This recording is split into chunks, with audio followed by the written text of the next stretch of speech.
من الشيطان اللعين الرجيم بسم الله الرحمن الرحيم وبه نستعين وهو خير ناصر ومعين الحمد لله رب العالمين والصلاة والسلام والتحية والإكرام على سيدنا وحبيبنا وشفيعنا ومولانا العبد المؤيد الرسول المسدد المصطفى الأمجد الذي سمي في السماء بأحمد وفي الأرضين بأبي القاسم مصطفى محمد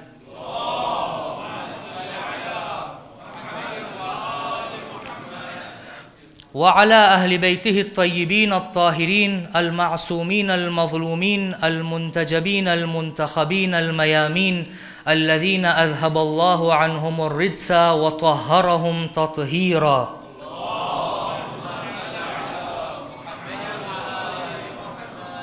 ولعنة الله على أعدائهم أجمعين إلى قيام يوم الدين أما بعد قال الله سبحانه وتعالى في كتابه المجيد وفرقانه الحميد وقوله الحق المبين بسم الله الرحمن الرحيم ومن آياته أن خلق لكم من أنفسكم أزواجا لتسكنوا إليها وجعل بينكم مودة ورحمة إن في ذلك لآيات لقوم يتفكرون صدق الله العلي العظيم صلوا على محمد وآل محمد.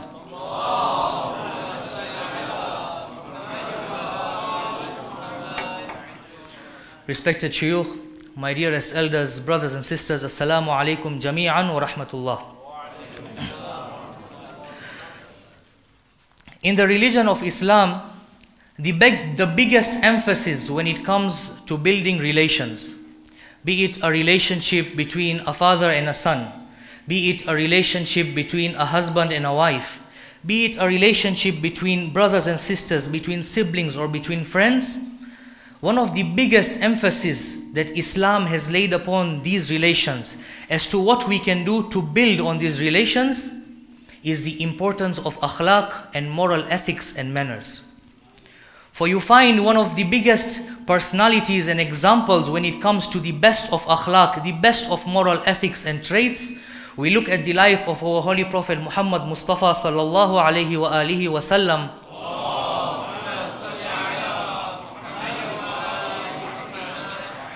in which there are many narrations, many companions have come forth and they have said, "Lam yakunin nabiyyu sabbaban wala fahashan wala la'anan."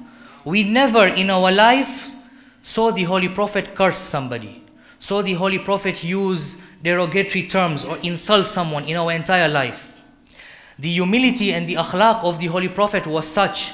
You know, today, if you have a program, if you have a meeting, if you have a workshop, you would find that whenever somebody else externally enters, he would immediately know, Chairman Hase, this is a big person.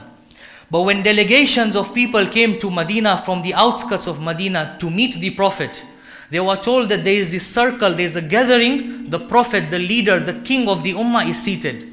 And when they would go to that circle, they would ask, "Man minkum Muhammad?" Who is Muhammad amongst you?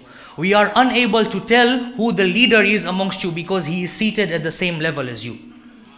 And that is why we find one of the biggest examples is the Prophet of Islam. Many ashab have narrated that we have never seen ما رأيت أحد أكثر تبسما من رسول الله. We never saw anybody who used to smile more than the Prophet of Islam. And that is why you find that the religion of Islam encourages us to have a very welcoming personality, to have a pleasant personality, a jolly personality.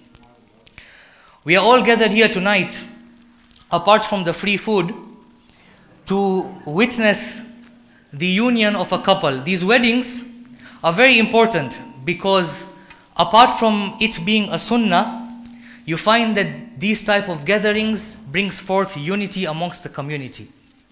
And that is why the religion of Islam strongly emphasizes on socialization, on brothers meeting with each other, on sisters meeting with one another. Which is why in Islam you'll find congregational prayers, jama'ah prayers, have much more reward and thawab rather than the prayers prayed in one unit. Usually the night of marriage is a night that is a very happy occasion for the bride and the groom. The spotlight is on them. They are the discussion of the community. They are the talk of the town. And usually the bride and the groom are very happy. And I strongly hope our groom is also happy tonight, inshallah. When it comes to one of the most blessed weddings, we look at the example of the Holy Prophet's wedding to Lady Khadijah alayha salam.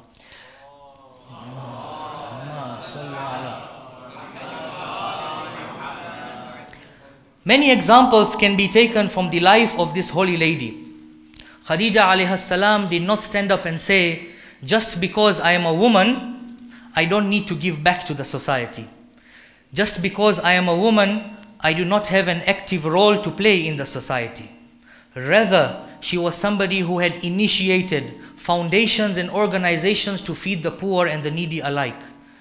If you want to know how rich Khadijah alayha salam was, we have riwayat which mention that her goods, her merchandise that she used to send as trade expos to Syria and Yemen, she had 800 camels just carrying her goods, just carrying her merchandise, which is why she was known as Amira to Quraysh, the princess of Quraysh.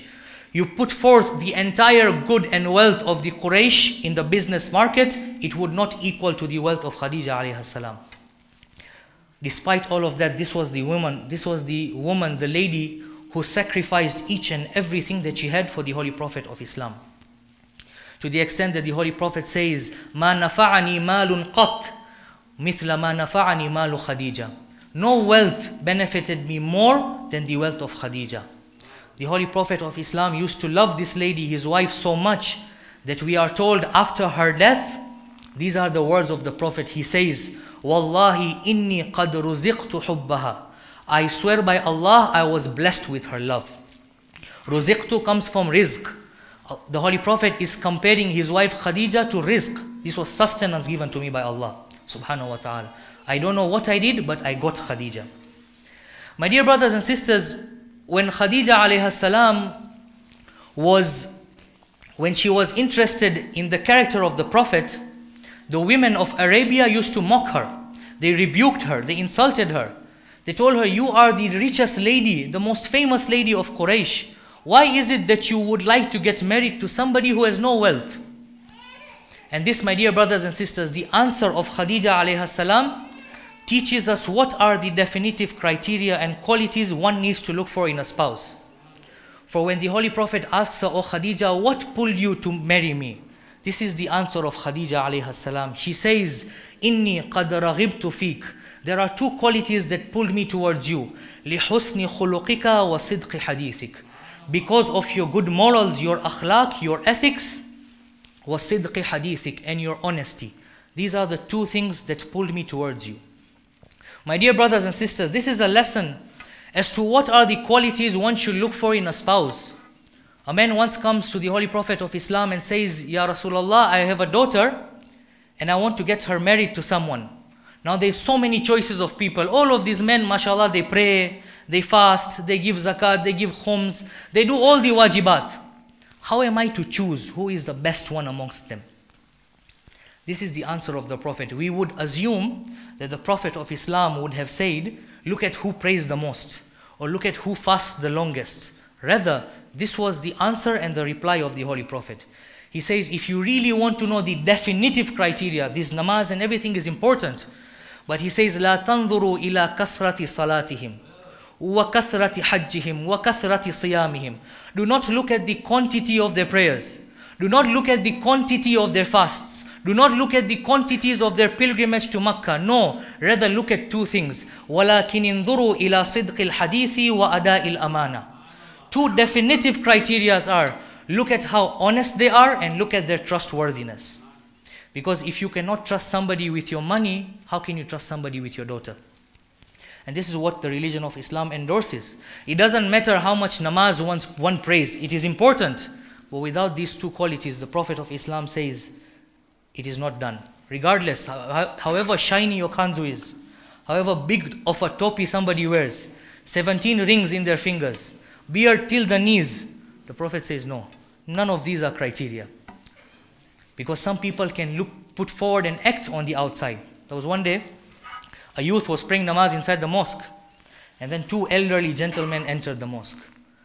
As soon as he sensed that there are two people who have entered, this young shabab, this young youth now, started reciting namaz with so much khushu' and khulus, and started prolonging his qira'ah with qalqala and tajweed and ikhfa and idhar and all the tajweed rules. These two elders now, one is telling the other, "આ જોયો, આ બહુ સારો માણસ છે. તારા પાસે છોકરી છે ને, તું એને આપ. તને વિવાહ કરવું છે તારી છોકરીને, આ માણસને આપ. બહુ મત્તકી છે, બહુ પરેઝગાર છે." This man is getting happy now. He's prolonging his namaz even further. He goes into qunut and he says, "હું તને કહું છું, આ નમાઝ પડે છે, આ હજમાં જાય છે, આ zakat આપે છે." Suddenly the man looks behind and says, "એને ક્યો હું રોજો પણ રાખું છું." So sometimes, please say salawat ala Muhammad wa ali Muhammad.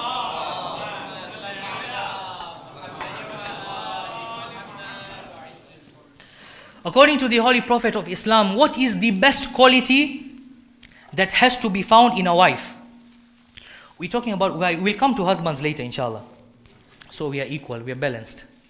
The Prophet of Islam says, "Mastafadu mra'un fa'idatan afdal min zawjatin." The biggest blessing for a husband is to get that wife. "Tasurruhu idha nadhara ilayha." When that man comes fatigued, tired from work, the moment he looks at his wife, his takaro, his fatigue, his tiredness all goes away. By the look at your faces, I won't say anything more. I don't want this to be my last lecture in Nairobi. Amirul Mu'mineen Ali ibn Abi Talib salawatullahi wa salamuhu alayhi,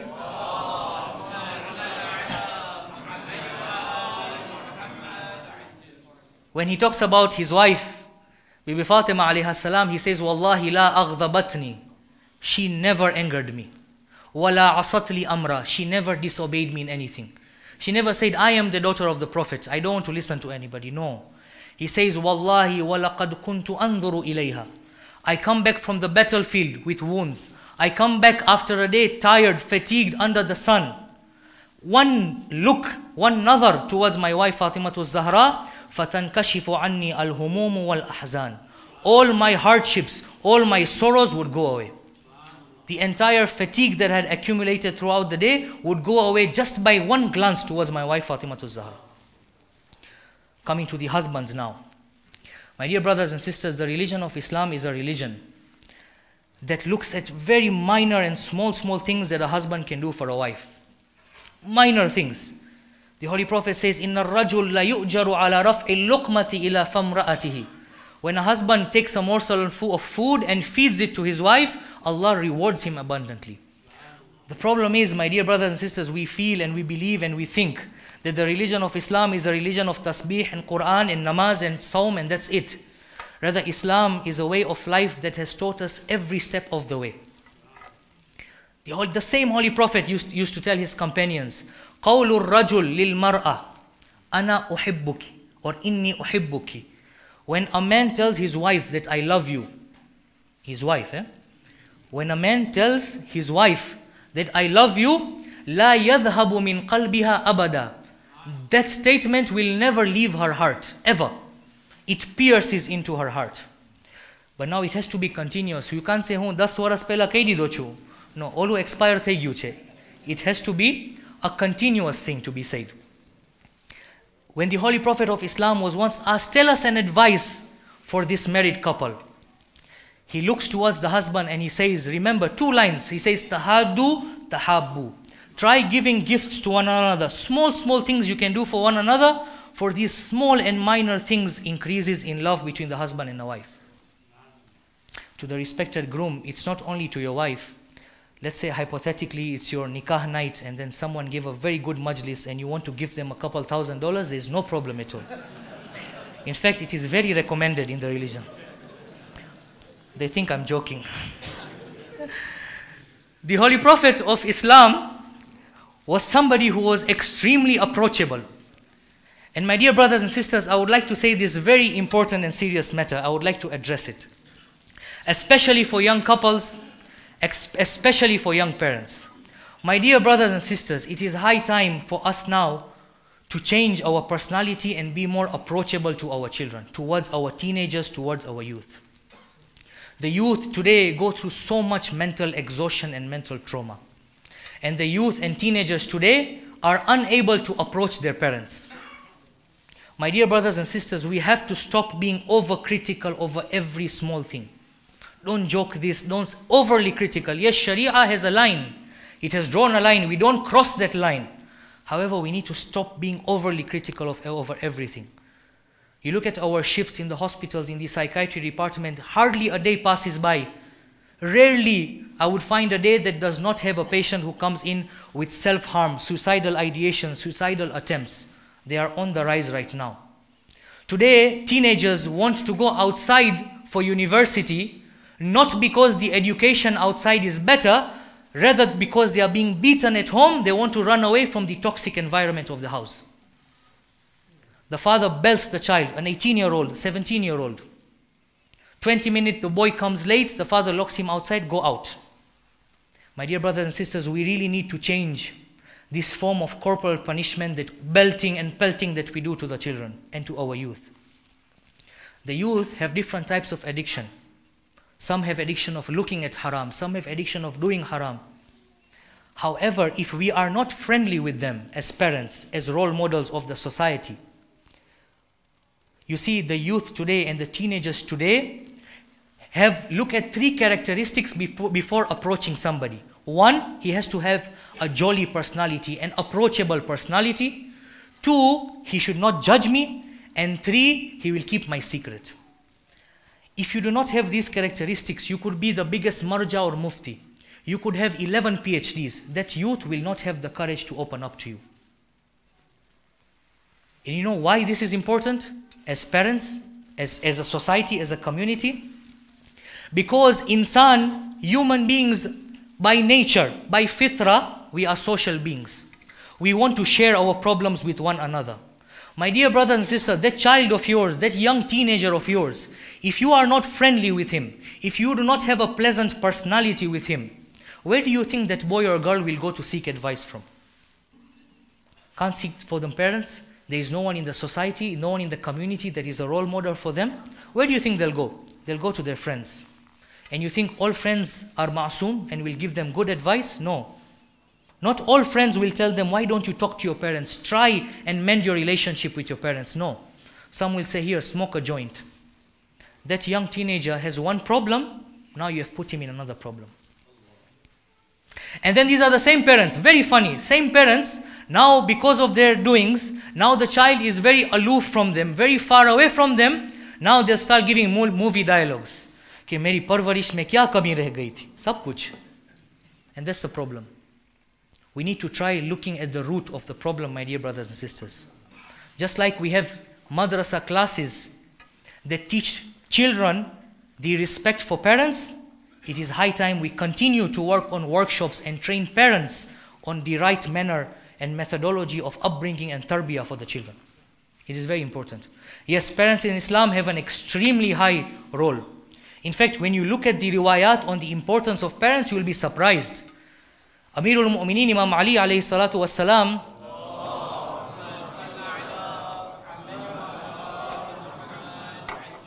he says there are three groups of people for whom Allah has not left any flexibility. Yani there is no excuse. You have to do it, whatever the situation is. The first one, he says, Ada'ul Amana. Returning somebody's trust. Ilal barri wal fajir. Whether that person is good, whether that person is bad. It doesn't matter. You return that trust. Regardless of his ethnical background, his financial position, etc., etc. You return that trust back. No flexibility.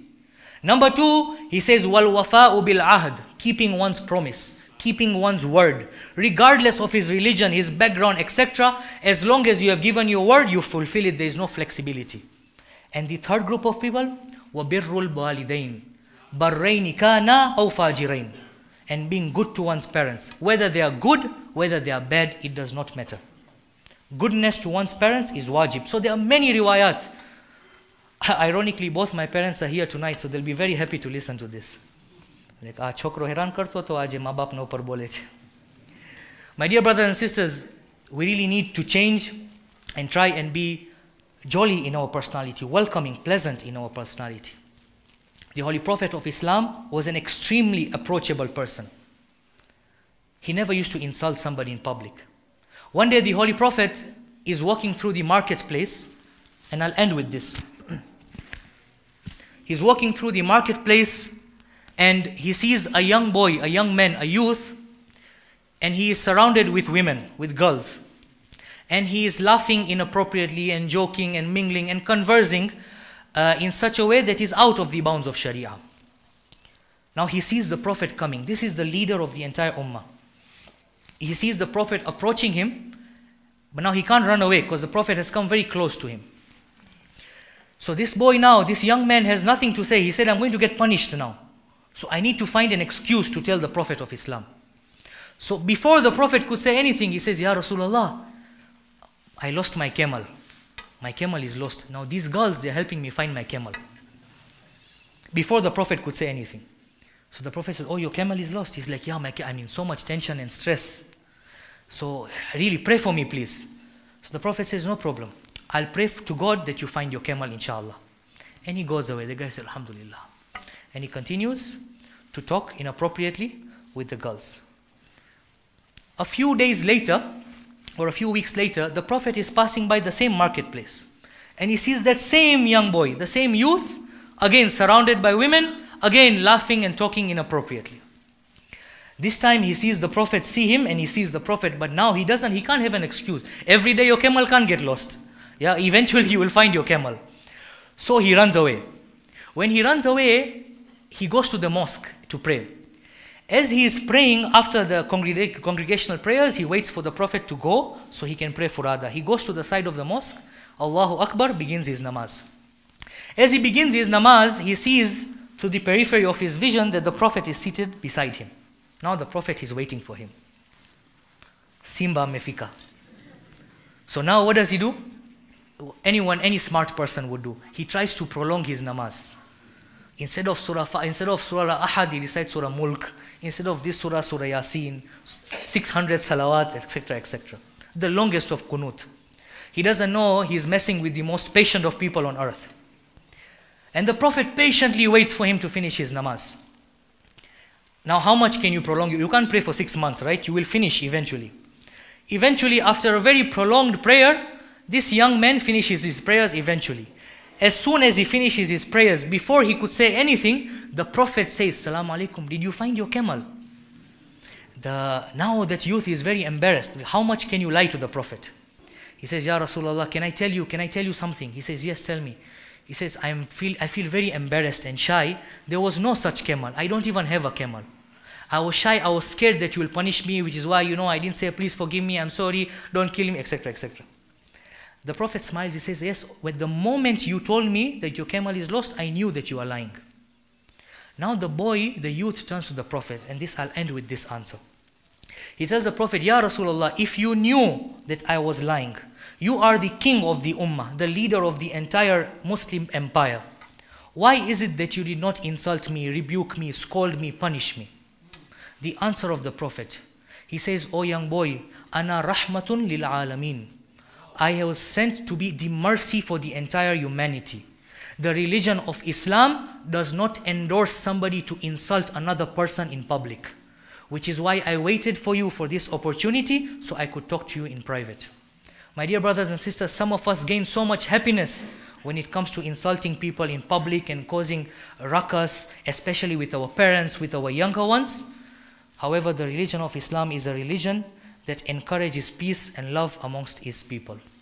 We pray to Allah subhanahu wa ta'ala on this blessed night to bless this union of this couple with his mercy and to make this marriage a means of gaining his proximity. We pray to Allah subhanahu wa ta'ala with the following dua, Allahumma allif baynahuma kama allafta bayna Adama wa Hawwa. Allahumma allif baynahuma kama allafta bayna Ibrahima wa Sarah. اللهم ألف بينهما كما ألفت بين حبيبك محمد وخديجة الكبرى اللهم ألف بينهما كما ألفت بين أمير المؤمنين علي وفاطمة الزهراء اللهم ارزقهم رزقا حلالا طيبا وارزقهم أولادا يحبون رسولك وأهل بيته الطيبين الطاهرين. ربنا تقبل منا إنك أنت السميع العليم وتب علينا فإنك يا سيدنا ومولانا تواب الرحيم برحمتك يا أرحم الراحمين. إن الله وملائكته يصلون على النبي يا أيها الذين آمنوا صلوا عليه وسلموا تسليما.